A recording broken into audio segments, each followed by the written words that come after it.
Another spectacular day in Florence. And for today's adventure, we're situated in the beautiful Bubbly Gardens. Initially opened in 1766, the gardens have been delighting guests with its splendor and floral displays for centuries now. But enough dilly-dallying, let's find a place to set up the easel. Whenever I am looking for a place to paint, I'm always looking for the setting first, really. Those natural ingredients, whether it's mountains, valleys, rivers. But here we have beautiful buildings, we got fruit trees, we got this common grassed area, lovely little pathways made of pebbles. And this was the scene I wanted to paint. I always love a good fountain, and I think this is an ideal one. It's got great light, great little shapes, really thrilled with it as a subject. So let's see how I go. So I like to do a bit of a French ultramarine blue and the alizarin. But once again, I'm using Todd's easel, so it's lone brushes and lone easel. But there's quite a bit of drawing with this one and getting the proportions accurate, and I felt I got off to a really good start. But there's always some little adjustments that sort of need to be made, and I feel that have to be made. But the great thing with oil paint is that we can do corrections. If in doubt, you can rub it out, you can rub it all out and start again. But I think the other trick is to use the background. So that's why most of the time I will be making shapes a little bigger, whether I'm doing cows or cars or boats, bridges, you name it. I'll always make the shape a little bigger than it's supposed to be, because it's always easier to cut it down. But the opposite isn't always the way. So that's why don't hesitate to go a little bigger, I feel is, I think I learnt that when painting the cows. Quite often I would kind of draw things in and think, oh geez, that's not quite the size that I wanted, but I quickly realised that it was a benefit, not a hindrance. The one little hindrance with this painting was the sun was coming around so fast. I was quite taken aback actually how quickly it started to come onto the board. So you'll notice that the board does sort of change, and the setting or the position of the camera does change a little. Mostly putting a French ultramarine blue with a touch of red and a touch of yellow ochre, just to help artificially create that depth and distance.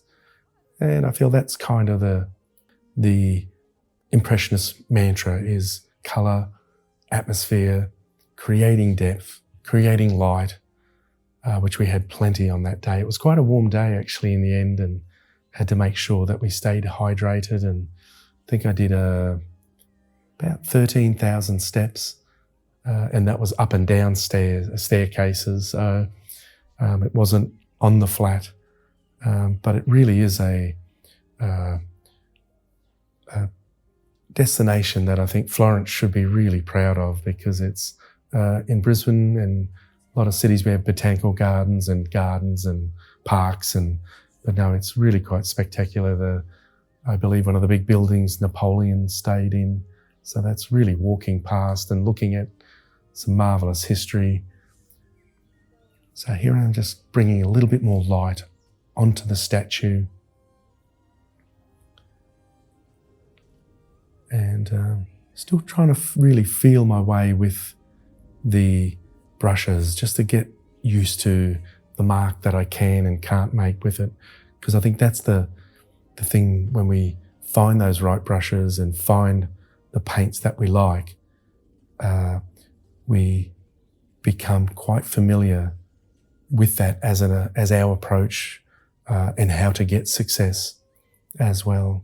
So yeah, most of the students are just behind me, so I'm doing a little bit of commentary and talking through the painting to the class as well.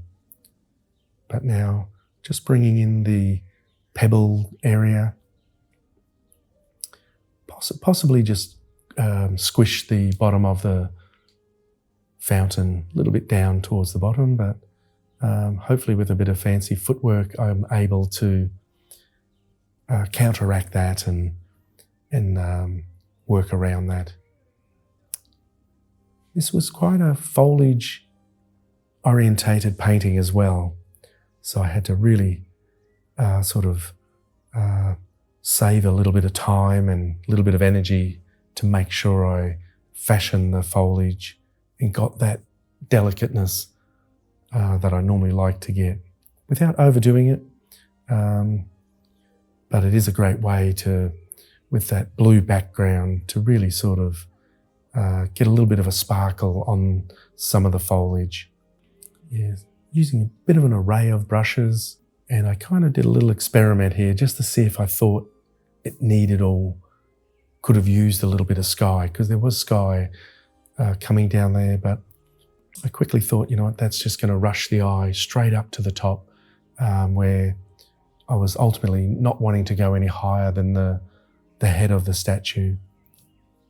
But as the old saying goes, nothing ventured, nothing gained. So I think we do need to have an adventurous spirit, a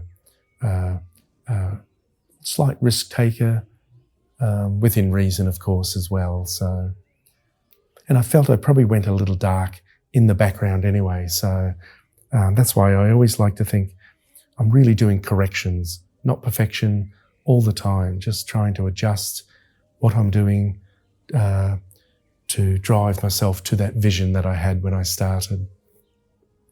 And it's always nice if I get lucky and something in that spur of the moment comes to me that I didn't think. That's always a nice day. And normally every painting, some little thing like that happens. It's not a eureka moment or anything, but